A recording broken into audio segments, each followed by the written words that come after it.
Hi everyone, it's Mrs. Martinez with Martinez Art Lab, and I'm here to show you how to do a reverse image search using the Google search engine. So all you need to do is navigate to google.com, you click image. When you click that, you're going to see this camera icon.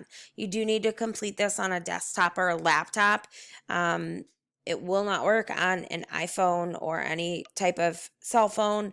I'm not sure about a tablet, so you may be able to try that. When you get to that, when you see this camera icon, go ahead and click on it.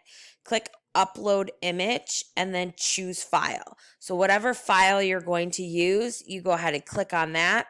I'm using a well-known Picasso, and this is my image, and you can see I've got 5 billion results. So when I scroll down, I can see all the places that it has these visually similar images. So if a student tried to submit Pablo Picasso's Weeping Woman, they would definitely get caught on this. The reason why I like the reverse image search is because then my work's done for me. I have the proof that they've turned in work that is not theirs, and I can use it, for admin or for parents or whoever I need to be showing this to. Sometime it might be just a talk with the student.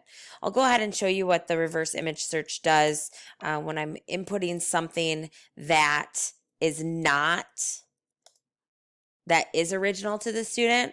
So when you do this search, remember you're clicking on images and the camera icon, you're hoping to get a result like this. I'm just going to pick one of my own. It's a Google Classroom banner. So this is my image and I'm scrolling down and these are my visually similar images. Definitely my image is not in there. So I know that that is original to me in this case or the student when you search for theirs. Post any questions in the comments.